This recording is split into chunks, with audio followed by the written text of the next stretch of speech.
On October 9th, 1919, the Cincinnati Reds defeated the Chicago White Sox to win their very first World Series, which later became overshadowed by the Black Sox Scandal. But the series itself was actually relatively close, and we're going to dive into how the Reds actually won the 1919 World Series.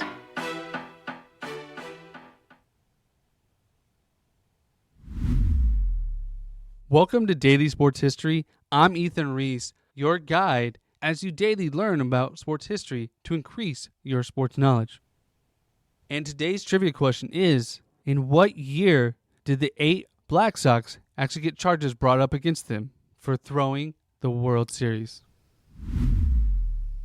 Now, before we get to the series, let's see how these two teams actually ended up in the World Series. Because at this time, there was not really a playoff. It's just whoever won the National League and whoever won the American League would face off in the World Series. So let's first start with the Reds, as they're often forgot about in this series. See, in 1919, they were kind of an upstart team, kind of the underdog for most of their time in the major leagues, as they had not finished higher than third since 1900. And they had only won the National League pennant 2 times before winning handily in 1919. Under new manager Pat Morin, they were able to put together a team with stars such as Eddie Roush, Henny Gore, Jake DeBarrett, and they featured 3 pitchers who had won 19 games or more in Hode Eller, Dutch Rother, and Slim Sally. And they finished winning 96 games, which was 9 games better than second place, the New York Giants. And they set a record for attendance that year, drawing more than 500,000 fans to their home games, which is better than their record of 424,000. And they would face off against the Chicago White Sox, who had the best record in the American League, winning 88 games, beating out the Cleveland Indians by 4 games. Led by Shoeless Joe Jackson, one of the best hitters at the time, and Eddie Collins. They had a great hitting staff, as well as having 2 pitchers who won over 23 games that year, in Lefty Williams and Eddie Cicotte, who won 29 games that year. So though we often remember it for the scandal of 8 White Sox taking money to fix the games, Cincinnati could have been thought of as the frontrunner, as they had won more games, had more pitchers that were dominant, but were just thought of as lesser as they had been the lovable losers for such a long time. But Game 1 happened on October 1st in Cincinnati in front of 30,000 fans. And tickets were going high at the time, as Cincinnati hadn't won the World Series, and they were going for as high as $50 a ticket, which is almost $1,000 today. Now, famously in this game, Cicotte came to the mound, who reportedly got $10,000 the night before to throw the series, hit the Cincinnati's leadoff hitter so that everyone knew the fix was on.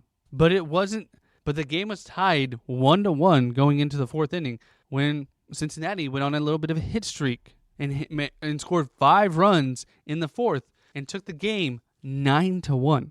Then Game 2 was played the next day on October 2nd in Cincinnati when Lefty Williams took the mound for Chicago. And again, the game was tied 0-0 heading into the 4th inning when the White Sox took the lead, scored 3 runs when Lefty walked 3, who eventually would go on to score. And the game would end 4-2 with a win for Cincinnati. But Game 3 came the next day in Chicago, where Chicago's Dickie Kerr ended up taking the mound, who was not a part of the fix. And then Chicago won 3-0.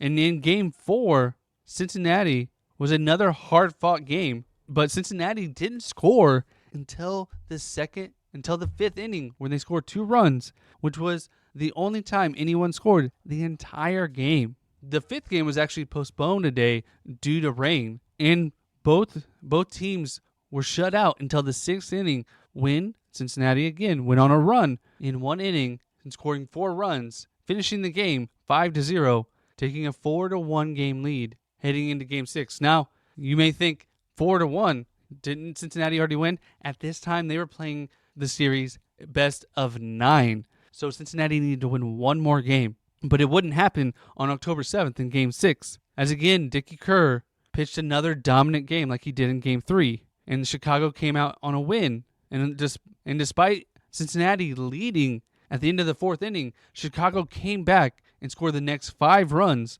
to win the game in extra innings. And the following day on October 8th, Chicago would again go on to win in a dominant fashion, winning 4-0, taking the lead in the first inning and never looking back. So now the series was 4-3 in favor of the Reds, but Chicago was on a streak. And in Chicago, Cincinnati came out and had Hoyd Heller versus Lefty Williams, where Cincinnati scored 4 runs in the first inning, which set the tone for the game, where they dominated, scoring 10 runs, winning 10-5, and winning their very first World Series. And during this game, Joe Jackson hit the only home run of the series. So the Cincinnati Reds during the series scored 35 runs to 20 runs by the Chicago White Sox. Joe Jackson led all players, hitting .375 for the series, and Greasy Noel led the Cincinnati Reds, hitting .357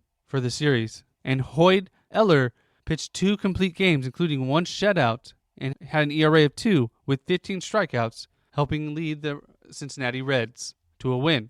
And at the time, Cincinnati celebrated, and though the White Sox seemed to play a lackluster series, everyone celebrated the Red Sox for their win. But it wasn't until September of 1920 when the grand jury got together to indict 8 of the White Sox players for conspiracy to fraud and take bribes to throw the 1919 World Series. So it was almost an entire year where the Reds were just enjoying being the champions of the major leagues. But it's often forgot about because of the whole White Sox scandals. And who knows, the Reds were good enough that they could have actually won the series on their own. It wasn't a foregone conclusion. The White Sox weren't so good that they couldn't have just won outright. So it leaves a tarnishment on their World Series win. And now no one remembers the 1919 Reds, but gambling got in the way. And a White Sox cheap owner made their players think that this was the only way for them to make money. It was a sad moment in MLB history, as those 8 players were forever banned from the Major League Baseball, all because of money. So sometimes when we think about sports today, we think about the pro athletes making tons of money, which helps this not be an issue in today's Major League sports, as the players are making so much that they're less likely to be bought off. But it's a sad moment that money changes a great moment for the Reds. We'll always have a little bit of an asterisk next to their World Series when they really shouldn't have. They could have done it on their own. And I want to thank you for listening to today's episode. If you enjoyed it, please leave us a rating or review wherever you're listening. It really brings joy to my face. And if you want, you can tell us a topic you would like us to cover and your name, and we'll get that done just for you. And come back tomorrow for more daily sports history.